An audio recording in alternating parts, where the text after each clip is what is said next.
So there's going to be a Cathedral Park Jazz Festival? That's correct. There is. Wow, how did this happen? Well, 32 years ago, there's a fella whose name is slipping my mind that did start it, but we're taking it over now, we being InterArts and the program committee behind it. We're inheriting it. They're dissolving, the former nonprofit, and InterArts is inheriting it. That's how that's going. She's the vice president. I am. I'm the president. That's right. And what are your duties? To save Cathedral Park That's it. Jazz Festival. Just save it. Somehow. This is our mission. Everybody's done it before, so they just got to get in their places, you know. Yeah. So that's it. So how far along are you?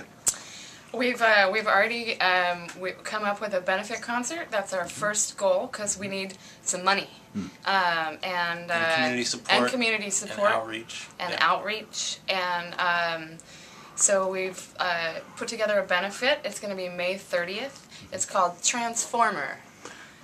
Why is it called Why is it Because for the we're Cathedral Park Jazz transforming it. Festival? Why is it named after a superhero movie? Well, Because there's more than meets the eye. well, because when we like big cars and things, you know, we're all going to roll in our SUV limos. There you go. That's what the money's going to be spent on. Anyways, President, Transformers. the concert is called Transformer, a preview concert for the Cathedral Park Jazz Festival, and a lot of musicians have donated their time to make this possible. There's going to be over 10 acts with an all-star group, Damien Erskine, Andrew Oliver, Dan Duvall, Tim Wilcox, Parnell Newton, Yes.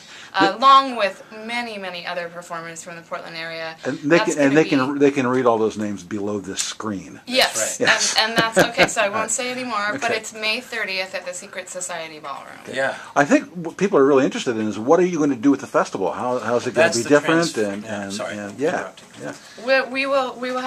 We're putting together the festival lineup. Our initial goal was to get the benefit concert up and running.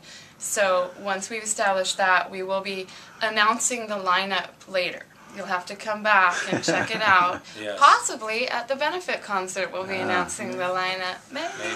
Well, what is your thinking? Because in the last year or two, the festival stopped booking national bands and relied on all local musicians, which is fine. But what's your thinking along those lines? Well, I think that we're going to do that at least one more year, most do what? likely. Maintain a regional, local focus. Yeah. And I think that just has to do with budget, you know, airfare, all that. And but we have a beautiful vision. We're dreamers. Yeah. We're artists. Yes. We're dreamers. Yeah. And okay, so we got to work on the strategic plan of it all. But we'd love to roll out a week-long program, bringing artists in from New York, wherever. But we got to get there, and it's going to be a step, you know. And this year, if we can just maintain kind of how the festival was, but diversify the program and bring in maybe a variety of more foods and stuff as well at the event, then I think we can accomplish our core mission, which is to broaden its outreach and scope, and then start rolling in. You know, St. John's has theaters. Yeah. We can show jazz documentary. It has bars and cafes where blues and jazz bands do play already, so we just program some of that in there.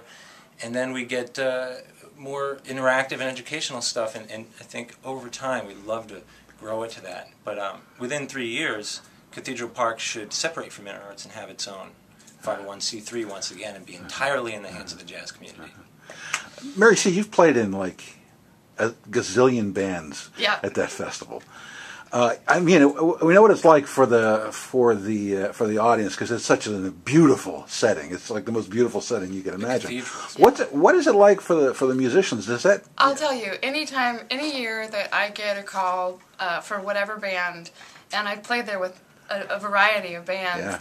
Anytime I ever get the call, we're playing Cathedral Park Jazz Festival, is a great day. It's one of my favorite festivals to play. Not only to play, but I went there in the off years that I wasn't booked there. I wasn't like, oh, I'm not playing here this year. No, I love... Screw that. No, oh, sorry. We're on the internet. Sorry. Yeah. Okay. No, I mean, not only was it one of my favorite festivals to play, just because because it felt so community. You're backstage, you know, you're on barbecue. It's so wonderful. It's such a Portland tradition. I just felt like, you know, oh, I'm just a part. And then the years that I didn't play, I would go anyways. And if I couldn't go, I was bummed out. It's a tradition for me, and that's why I'm taking time out of my busy life to help with this, because it needs to continue. And the festival date? July 20th through the 22nd. That's it. If we save it, we're still in that process of saving it. But I think we're pretty confident, but you got to help us. Come on. All right. interarts.us. Yeah, we're building the site. INTRARTS. We'll have a PayPal. Yeah. And then cpjazz.com is under construction and being handed over, so that will also be a source of information soon. That link is already on this page. We're just telling you stuff we know. Do you have And also there are actually lots of really good videos from past festivals that are up on YouTube, and some of those will be on this page too. Thanks, Tom. Well, good luck. Thank you. Hashtag CP Jazz, by the way. CP Jazz. Tweet on.